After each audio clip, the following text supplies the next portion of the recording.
창세기 1장과 2장은 비슷한 창조의 그 기사, 창조 사역을 창세기 1장에서는 첫째 날, 둘째 날, 셋째 날 이런 시간 순서적인 개념으로 담겨 있고, 그리고 창세기 2장은 1장이 반복하는 게 아닌가? 라는 생각이 들 수 있습니다. 이런 의문이 들지 않은 청년들은 성경을 사실 그동안 너무 익숙해져서 우리의 익숙함이 속아 있을 수 있어요. 성경을 읽다가 질문이 드는 것은 굉장히 좋은 일입니다.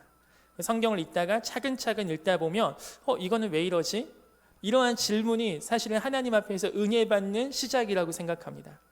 가끔은 우리의 신앙이 사실 되게 뛰어난 설교자들의 설교를 듣는 것보다도 어쩌면 나의 작은 목소리로 성경을 천천히 차근차근 크게 또박또박 읽다 보면 그 가운데 주시는 주님의 깨달음이 있을 줄 믿습니다. 성경을 주제로 묵상한다 할 때 시편에서는 그 묵상하다와 비슷한 동의어가 어떤 단어냐면 작게 읊조린다는 개념이에요. 그러니까 작게 계속 읊조리고 이걸 내가 암송하고 외우고 이걸 계속 되새김질하는 그러한 그 어떤 행동을 묵상하다와 비슷한 말로 씁니다. 그만큼 우리가 이제 창세기 2장을 다시 한번 자세히 좀 보면 좋을 것 같습니다. 1절부터 천지와 만물이 다 이루어지니라 하나님이 그가 하시던 일을 일곱째 날에 마치신다는 표현이 나와요. 첫째 날부터 여섯째 날까지 하나님께서 천지를 창조하셨다는 그 사역의 내용과 그 다음 마지막 그것을 마치신 다음에 하나님께서 일곱째 날에 안식하신다는 표현이 나옵니다. 이 개념은 아마 다 아실 겁니다. 하나님이 피곤하시거나 우리와 같이 일을 하셔서 이제 쉬셔야 되는 때가 된 것이 아니라 하나님이 6일 동안 만드신 그 창조 사역이 완성을 이야기하고 있습니다. 더 이상 부족해서 무언가 추가할 것도 없고 완벽하게 하나님께서 창조하셨습니다. 그래서 이제 안식을 해도 되는 때, 그리고 그 안식은 이후에 하나님과 우리의 관계를 굉장히 긴밀하게 연결해주는 안식의 개념입니다. 여기서 보시면요, 하나님이 그 일곱째 날 특히 복되게 하십니다. 그리고 거룩하게 하시고 하나님이 그 창조하시며 만드시는 모든 일을 마치시고 그날에 안식하셨다는 표현이 나오는데 두 가지의 그 날을 먼저 복되게 하세요. 그 날을 하나님이 복되게 하시고 그리고 하나님이 거룩하게 하라는 두 가지 개념이 있습니다. 이거는 이후에 십계명에 주어지는 안식일을 기억하여 거룩하게 지키라는 말씀과도 연결되는데 하나님께서 이 안식일을 우리 가운데 주신 건 두 가지입니다. 하나는 복을 주시기 위해서, 하나는 거룩하게 하시기 위해서입니다. 우리가 하나님과 안식한다는 개념에서는 두 가지예요.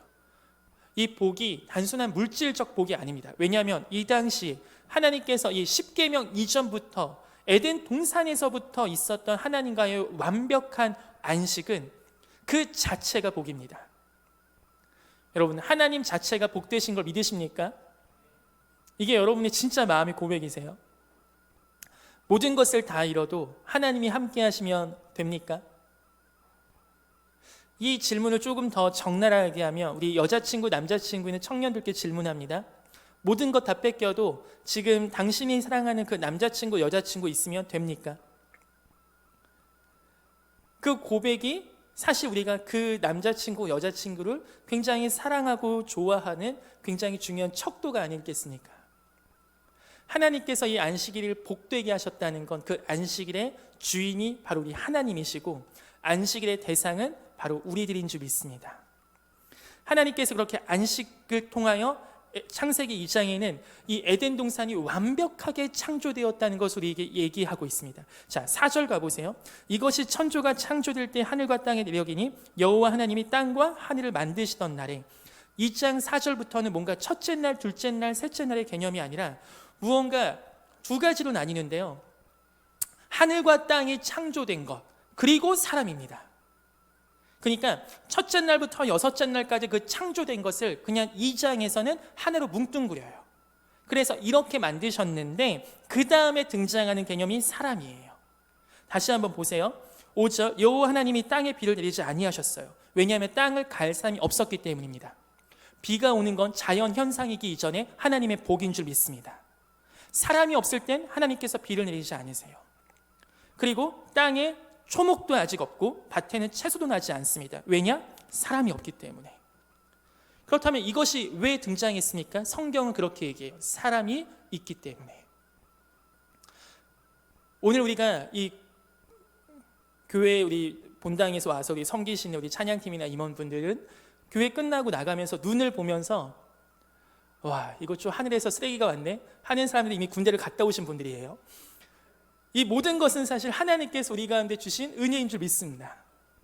이 세상을 창조하시는 우리 하나님을 보면서요, 오늘 우리 찬양팀에서도 찬양했잖아요. 참 아름다워라 주님의 세계는.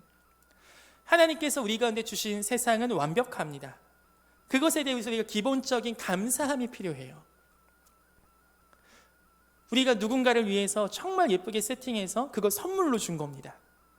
그럼 선물을 받는 사람의 입장에서 감사하고 그것에 대해서 찬양하고 할 때 그 얼마나 선물을 준 당사자가 기뻐하겠습니까? 그래서 하나님께서는 우리에게 감사를 명령하십니다. 여러분, 감사도 훈련이에요. 감사는 해도 되고 안 해도 되는 게 아닙니다. 신앙생활은 약간 이렇게 얘기하면 너무 과도할 수 있지만 신앙생활은 즉 감사생활입니다. 하나님께 모든 것이 감사하기 시작해요. 내가 하나님을 믿지 않을 때는 이거는 왜 이래? 이건 왜 이래? 이런 불만투성이지만 하나님이 진정으로 나의 삶의 주인 되시고 나의 정말로 왕이 되신 걸 고백할 때 하나님께서 나에게 주신 모든 천지만물 감사가 고백이 흘러나올 수밖에 없습니다. 참 아름다워라 주님의 세계는. 7절, 여호와 하나님이 땅의 흙으로 사람을 지으시고 생기를 그 코에 불어넣으시니 사람이 생명이 되니라. 자, 지난 시간에도 말씀드렸죠. 하나님께서 모든 것을 말씀으로 창조하셨지만 저희들만 하나님이 노동을 하셨습니다. 그리고 말씀으로 창조하시기 전에 물질을 사용하세요. 보이는 물질을. 다른 피조물들은 다 하나님의 말씀으로만 된 거거든요. 그런데 우리 사람들만은 하나님의 눈에 보이는 물질을 가져다가 사용하세요. 여기서 보면 땅에 흙이라는 단어가 나와요. 근데 이 흙은 조금 고상한 표현입니다.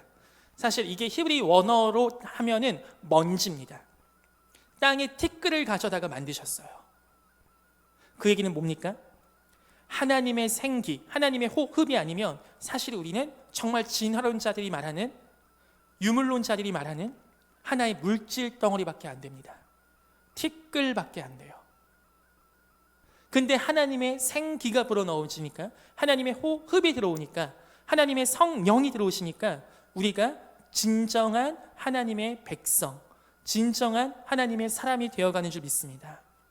그래서 사람에게는 영과 육이라는 개념이 존재해요. 영혼과 육체. 처음부터 그렇습니다. 하나님이 그렇게 만드셨습니다. 단순히 물질만으로 살아가는 게 아닙니다.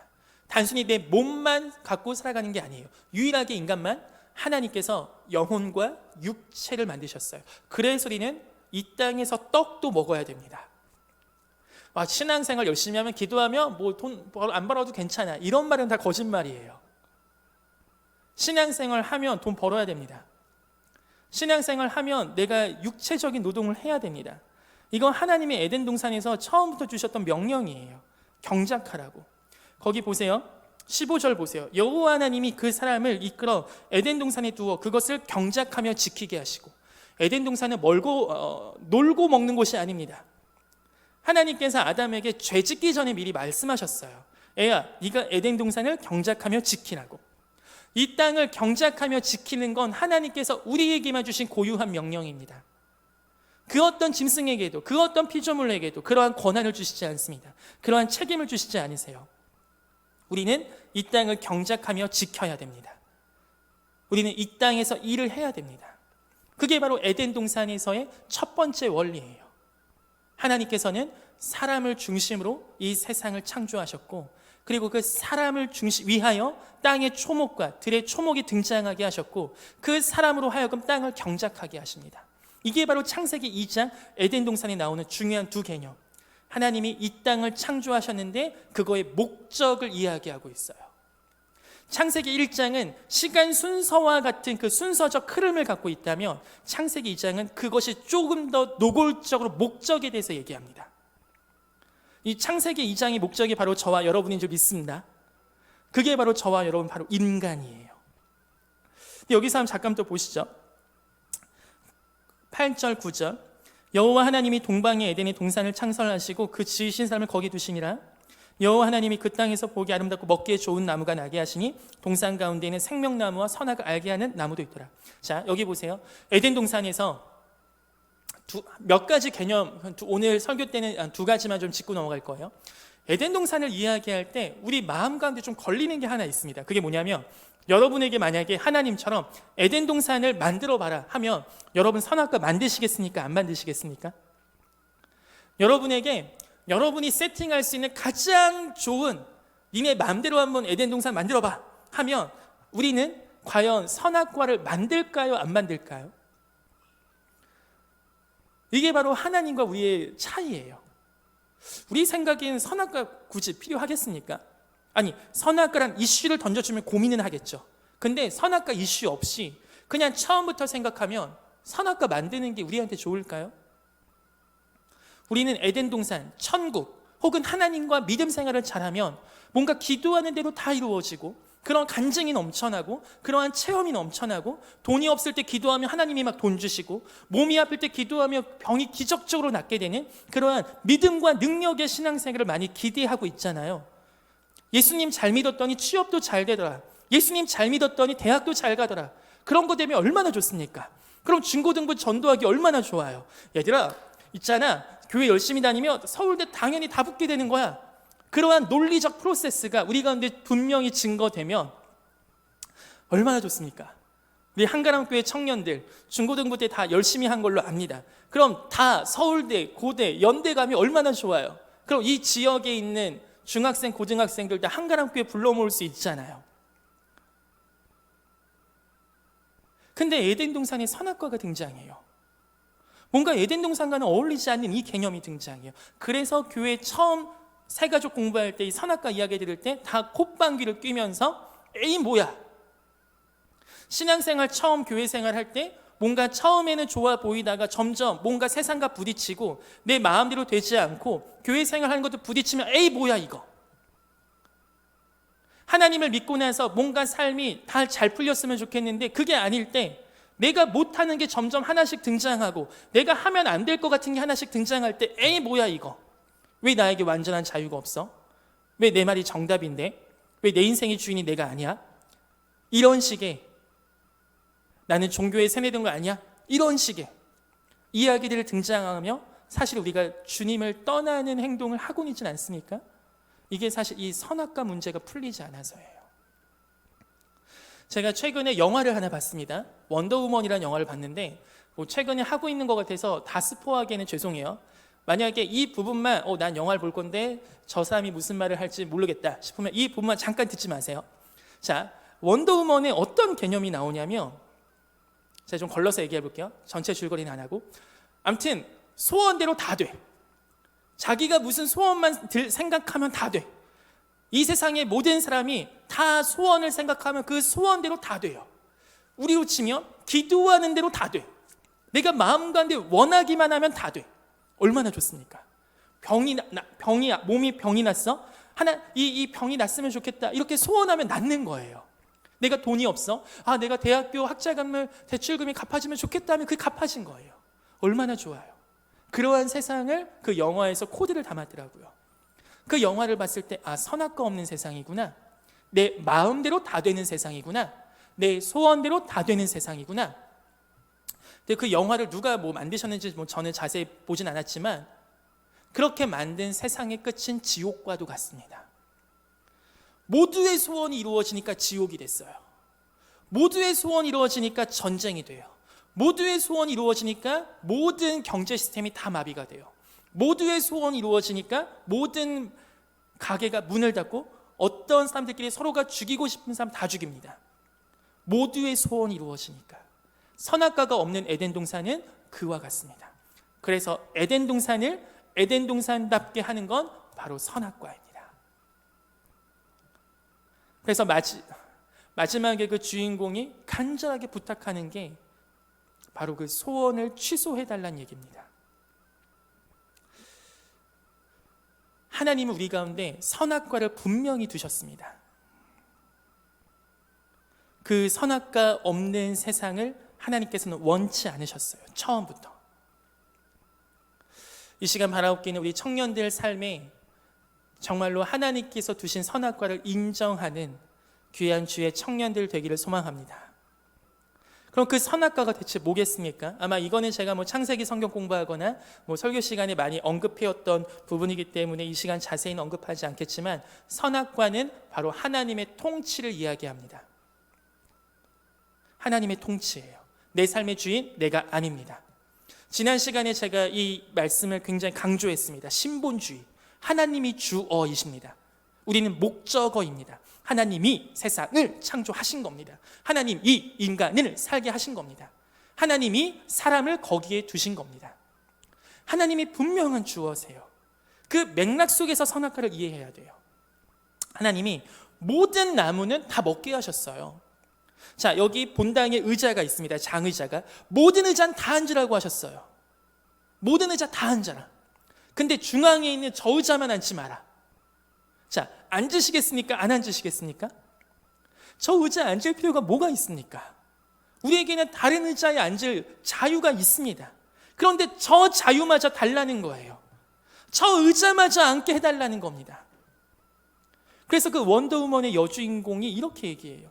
내가 지금까지 다 좋은 일 많이 했지 않습니까? 내가 이 세상을 위해 이만큼 헌신하고 포기하고 이 고난을 다 감당하지 않았습니까? 근데 이거 하나 안 됩니까? 왜냐하면 그 여주인공도 원했던 소원이 하나 있었거든요. 이거 하나만은 봐주시면 안 돼요? 우리 특히 교회를 열심히 다니는 청년들, 제가 지금까지 이렇게 열심히 교회 다녔잖아요. 이렇게 열심히 섬겼잖아요. 이렇게 열심히 임원까지 하고 찬양팀까지 하고 제가 지금 몇 년째 청년부에서 섬기고 있으니까 근데 저 이거 하나만 좀 해주시면 안 돼요? 라는 마음이 말로 하든 생각으로 하든 사실 우리 마음속에 있지 않습니까? 근데 하나님께서 그걸 두세요. 왜냐하면 그 선악과가 에덴 동산답게 하고 사람으로 하여금 하나님의 통치하심, 하나님의 다스리심, 하나님의 주되심, 하나님의 주인되심, 그로 인하여 오는 완전한 평강이 우리 가운데 이루어지는 겁니다. 왜냐하면 하나님이 다스리실 때에야 비로소 평강이 임하는 줄 믿습니다. 자, 이 에덴 동산에 두신 그 선악과는 하나님과 사람의 영원한 언약의 관계였어요.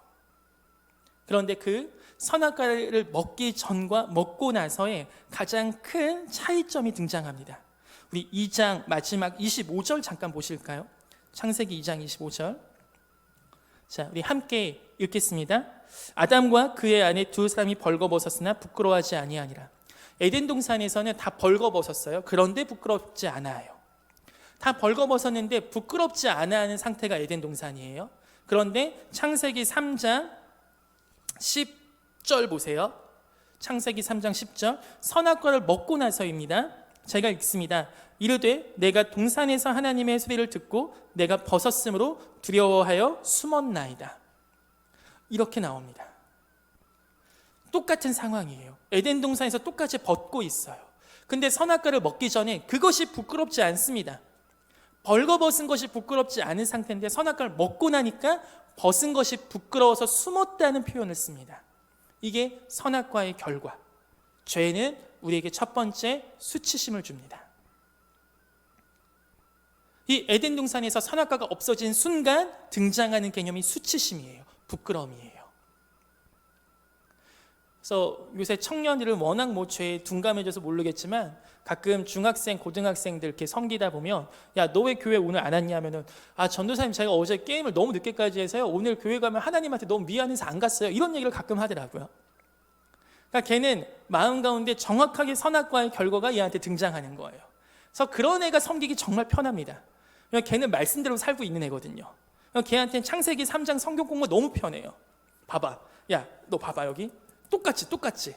이게 바로 그 죄의 어두움이야.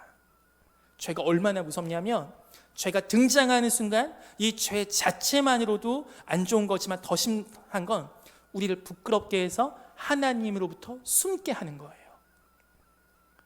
이 부분을 제가 다음 주 설교 시간 더 다룰 겁니다.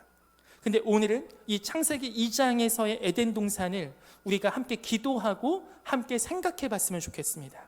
바로 두 가지의 개념이 우리 오늘 청년들 마음 가운데 새겨졌으면 좋겠어요. 첫 번째는 바로 그 선악과예요. 우리의 삶에 선악과가 있어야 합니다. 우리가 건들면 안 되는 하나님의 영역이 있어야 됩니다. 우리가 마음껏 따먹으면 안 되는 죄악의 정확한 경계가 있어야 됩니다. 여러분, 우리는 은혜의 시대에 살고 있어요. 복음은 은혜를 얘기합니다. 무슨 죄를 짓든지 용서받지 못할 죄, 하나님 아버지께서 우리를 용서하여 주시고 그 아들까지 죽이신 사랑의 은혜는 변함없습니다. 그런데 은혜는 방종의 근거가 아닙니다. 다 용서해 주시니까 내가 마음껏 살아도 된다는 논리적 근거가 절대 아니에요. 바울 사도도 이것에 대해서 엄히 경계합니다. 난 그렇게 가르치지 않았다. 우리가 은혜에 더 거하기 위해서 죄에 더 거하겠냐? 우리가 더 많은 은혜를 누리기 위해서 내가 죄에 계속해서 빠져야겠냐? 그럴 수 없다고. 우리는 은혜의 백성은요, 바로 그리스도의 의의 법에 속하여 살아가는 줄 믿습니다. 율법은 예수님께서 폐하러 오신 게 아니라 완성하러 오셨습니다. 그 율법을 더욱 잘 지키게 하려고 오셨습니다. 바로 사랑의 율법의 완성으로서 예전에는 내가 때리지만 않았으면 돼요. 내가 미워하지만 않았으면 돼요. 근데 예수님의 율법의 수준은 더 고차원적이에요. 이제는 원수도 사랑하라고 하십니다. 이 율법을 완성하고 이 율법을 지켜가는 백성들로서 우리를 부르신 거예요. 즉 그리스도의 법에 순종하며 사는 사람들이 그리스도인이에요. 용서받았기 때문에 마음껏 사는 게 그리스도인이 아니라, 은혜 받았기 때문에 내 마음껏 살다가 가끔씩 생각나는 거 반성하고 죄 나열하면 되고, 이런 게 그리스도인이 아니라고요. 일주일에 한 번씩 교회 예배 드리면서 생각나는 죄 있으면은 내 입술로 고백하고 끝, 그렇게 해서 마음의 안위를 얻는 게 그리스도인이 아니라고요. 정말로 무서운 그리스도의 법을, 그것에 순종하며 사는 백성들로 주님께서 부르셨어요. 어떻게 우리가 원수를 사랑합니까? 어떻게 우리가 우리를 저주하는 자를 위해 축복하겠습니까? 비록 세상 정부가 교회 예배드리지 못하게 해도 우리는 정부를 위해서 기도해야 됩니다. 비록 세상 정부가 교회에 이렇게 모이고 하는 게 우리 마음 가운데 불편함이 있어도 우리는 정부를 축복해야 됩니다. 그게 그리스도의 말씀입니다. 그러니까 바보 같잖아요. 말도 안 되는 것 같잖아요. 그거 어떻게 합니까? 내가 못하는 거죠. 내 안에 그리스도께서 하시는 줄 믿습니다. 그러니까 하나님과의 관계가 선악과의 키워드예요. 이거는 내가 선악과를 안 먹어야지 하면 100% 먹어요. 이건 실험에서 증명이 됐어요. 그 꼬마애들 불러다가, 어느 실험에서 100명 불러다가, 애야, 그 100명한테 선생님이 어디 갔다 올 테니까 이거 먹지 마, 이거 초코파이 먹지 마, 갔어. 2월 때하고 똑같은 곳에 있었어요. 잘 보이는 곳에. 근데 아무 말 하지 않고 갔다 왔어. 어느 그룹이 더 이 초코파이를 많이 먹었겠습니까? 먹지 마 한 그룹이 더 많이 먹었대요. 이게 바로 저와 우리의 본성 아니에요? 그러니까 내가 이 선악과를 안 먹어야지, 이건 종교적인 단계라고요. 이 선악과를 생각할 때 누가 보여야 되냐면 하나님입니다. 선악과가 보이면 먹게 돼요. 내가 저거 안 해야지 하면 하게 되는 게 우리의 모습이에요. 왜 저 선악과가 저기 있지? 하나님께서 왜 선악과를 우리에게 보여주셨겠습니까? 하나님을 생각하라는 겁니다. 하나님이 나에게 이만큼 주셨구나. 그치, 내가 이거 원래 하나도 다 못 먹는 거지. 근데 하나님이 날 위해서 이걸 만드신 거구나. 이걸 먹게도 하셨구나. 모든 100% 다 먹을 수 있으면 원래 다 먹는 거잖아요. 그럼 그 하나님이 생각이 나겠냐고, 감사하겠냐고. 못 먹는 게 있을 때 먹는 거에 대한 감사함이 우리 가운데 더 생길 수 있죠. 물론 이러한 맥락 속에서만 선악과가 있는 건 아니지만, 이 선악과는 우리에게 하나님을 떠올리게 해줍니다. 이 법은 하나님을 떠올리게 해줍니다.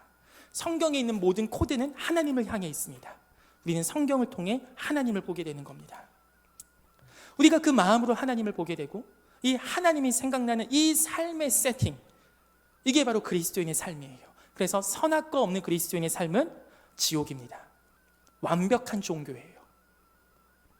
그거는 정말로 기계적인 종교인의 삶이에요.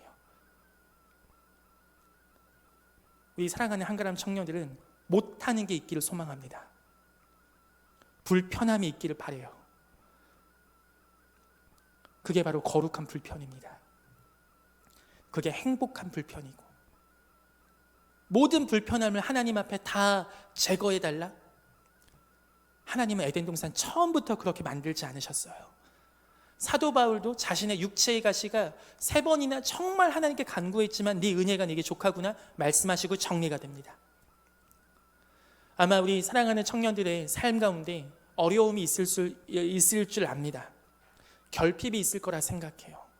그건 역시 하나님께서 우리 가운데 남겨두신 어느 하나의 선악과라고 받아들이고 그 영역을 보면서 하나님을 의지하는 우리가 되기를 소망합니다. 두 번째 개념입니다. 우리가 이 에덴 동산을 생각하면서 이번 주 어느 한 소식, SNS를 뜨겁게 달궜던 이 아동학대 사건, 이 양부모가 그 아동학대한 사건이 매스컴에 타고 SNS에 많이 등장하고 그것을 보면서 참 많은 생각이 들었어요. 이건 약간 저의 삶의 개인적인 나눔인데요. 아마 뉴스에 워낙 나와서 제가 이제 그 학교를 나왔다는 걸 아시는 청년들 많을 테니까 저의 같은 학교 동문들입니다. 그 양부모들이. 저는 사실 개인적으로 몰라요. 누구신지도 모르고 사실. 근데 그걸 보면서 여러 가지 이야기를 할 수 있고 논쟁거리도 있을 수 있겠지만 그냥 저의 개인적인 나눔을 생각하면요. 대체 이게 뭐지 싶은 게 처음 들었죠. 왜냐하면 저희 학교에서는 명예제도다, 아너코드다, 정직이 우선이다, 정직이 실력이다 이런 거 엄청 가르치거든요. 성년의 날 때 대학교 2학년 때 만 20살 된 청년들 불러다가 순결서약식 엄청 강조하거든요. 기독교인의 사회 참여라는 그 생각을 많이 가르치면서 그런 부분들이 엄청나게 강조해요. 근데 우리가 뭐지 이게? 어떻게 이런 게 나올 수 있을까? 하면서 처음에는 현실 부정하고 싶었던 거죠. 나는 달라, 나는 아니야. 근데 어느 순간 제 마음 가운데 어떤 생각 들어오냐면 제가 갑자기 예전에 전도사님, 이런 거 어디서 배우셨어요? 이런 거 어떻게 할 줄 아세요? 하면은 제 마음 가운데 나 이거 대학교에서 배웠어. 우리 대학교에서 이런 거 가르치거든. 그 대학교 혹시 어때요? 이 대학교 되게 좋아. 이렇게 제 마음 가운데 어느 순간 나의 정체성을 예수님이 아닌 그 대학교의 이름에서 찾고 있더라고요. 어느 서울의 대기업의 그 인사과의 과장님이 이런 얘기를 하셨대요. 그 취업 면접을 보면 대학교 자랑하는 사람이 딱 2명이 있대요. 한 명은 서울대 나온 사람, 한 명은 그 포항에 제가 나온 대학교에 나온 사람. 그만큼 엄청나게 교만한 거예요. 엄청나게 자부심이 있는 거죠.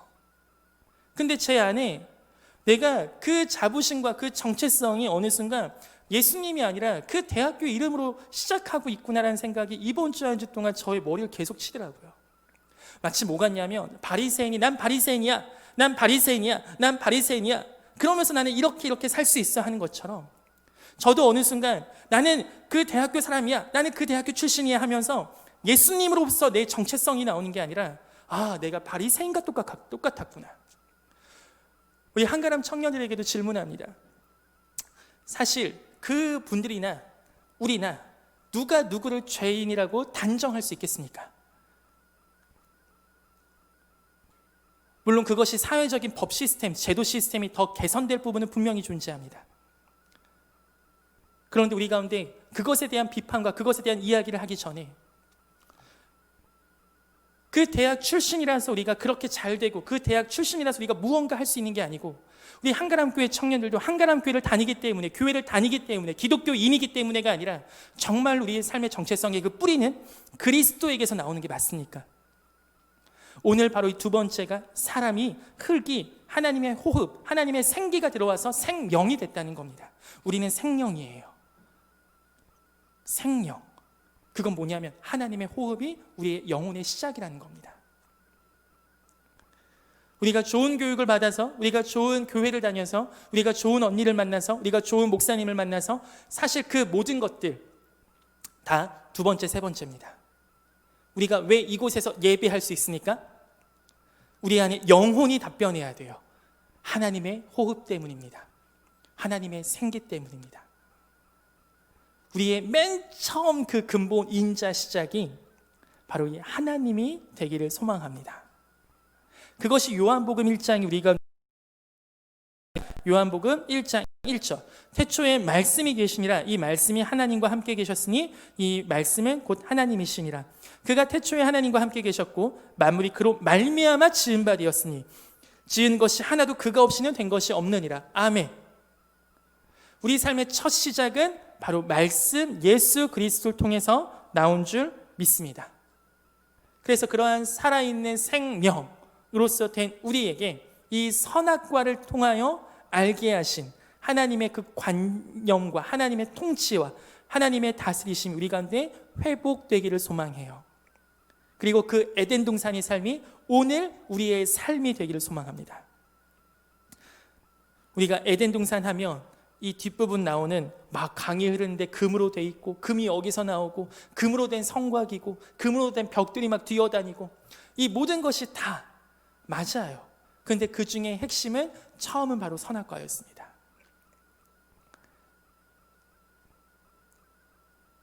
그 선악과의 살, 그리고 흙으로 사람을 지으시고 하나님의 생기를 불어넣어 하나님의 생명이 되게 하신 그 하나님의 은혜, 우리가 지금 이곳에서 예배하고 하나님을 믿고 찬양하고 하는 그 모든 근거가 나의 어떠함이 아니라 하나님의 어떠하심이라는 그 고백, 이 고백으로 우리가 2021년도를 살아가기를 소망합니다.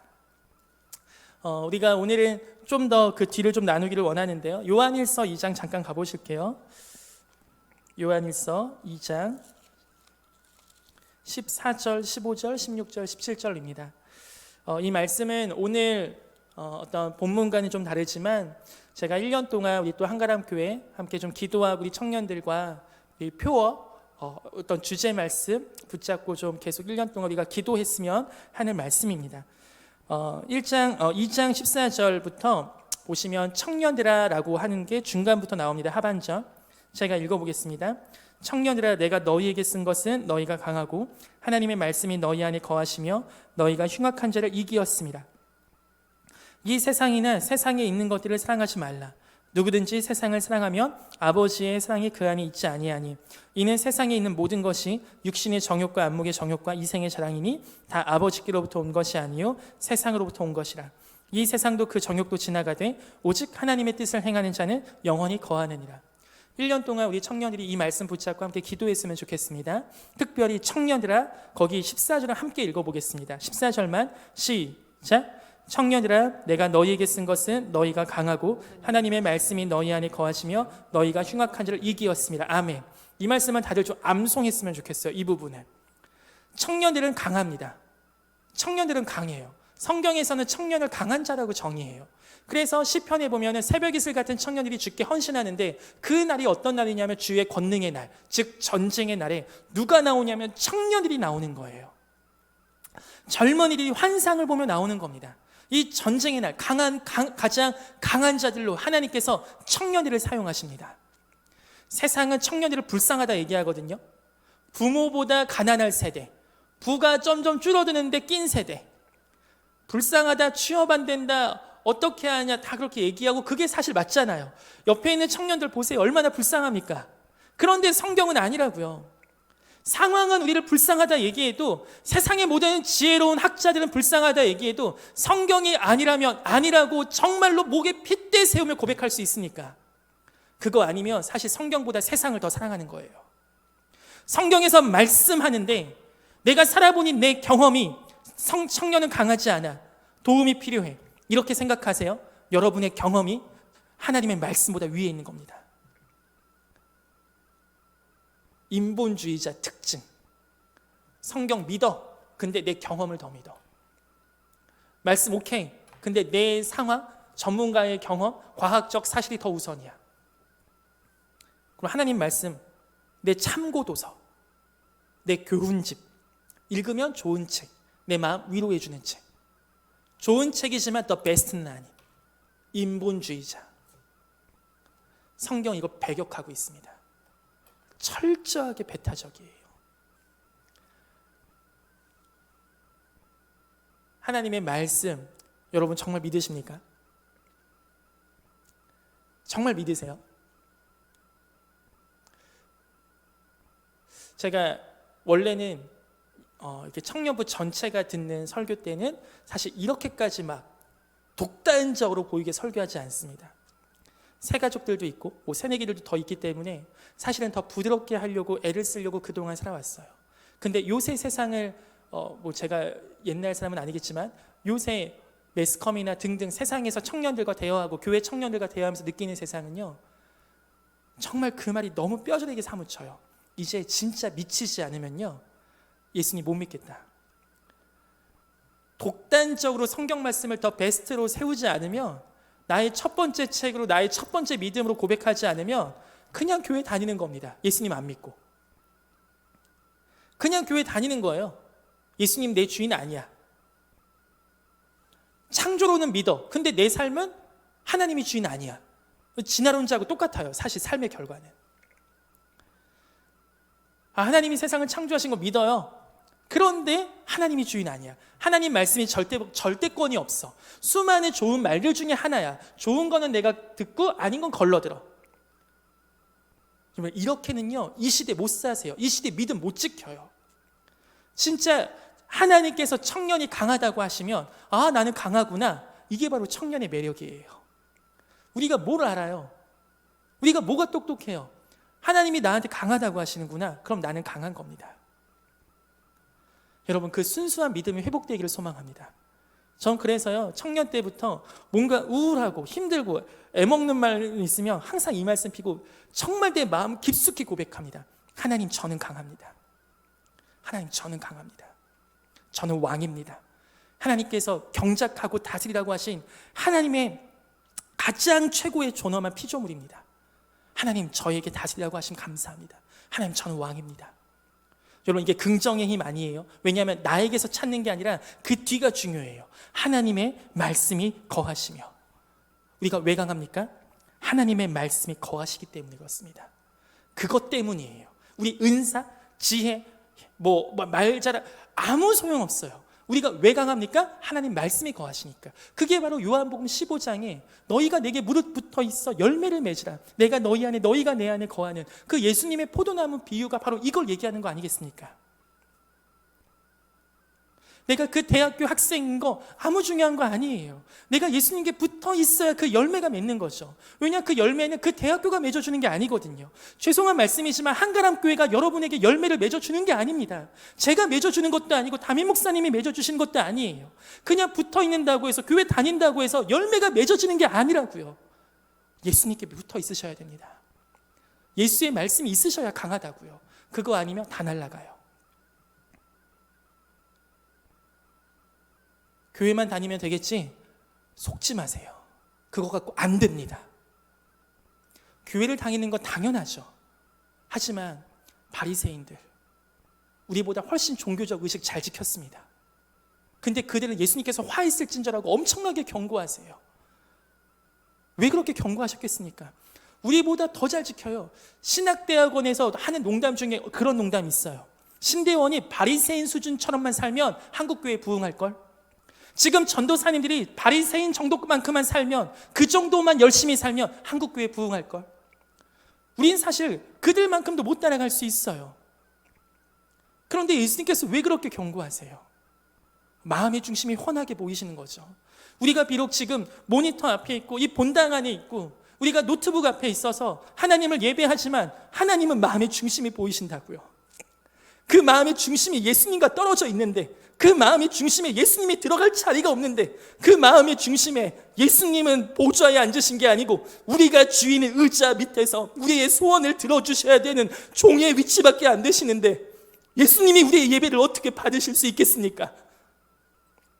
우리는 마음으로 예수님을 주인으로 모시지 않으면서 이렇게 종교적인 행위를 한다고 어떻게 예수님이 참된 예배를 받으실 수 있겠냐고요. 그 마음의 중심이 보이시는 분이. 청년은 강합니다. 하나님의 말씀이 거하실 때, 정말 그 말씀에 매달릴 때, 정말 그 말씀이 우리를 인도할 때, 그게 아니면 우리 못 버텨요. 진짜 한국교회 위험합니다. 여러 가지 법들이 쳐들어오고 여러 가지 시스템이, 사회적인 시스템이 더 이상 교회를 옹호해 주지 않습니다. 다음 세대는 교회를 떠나가고 있습니다. 근데 우리가 믿음을 지켜야 됩니다. 더 이상 좋아 보이는 교회의 열매들로는 못 지킵니다.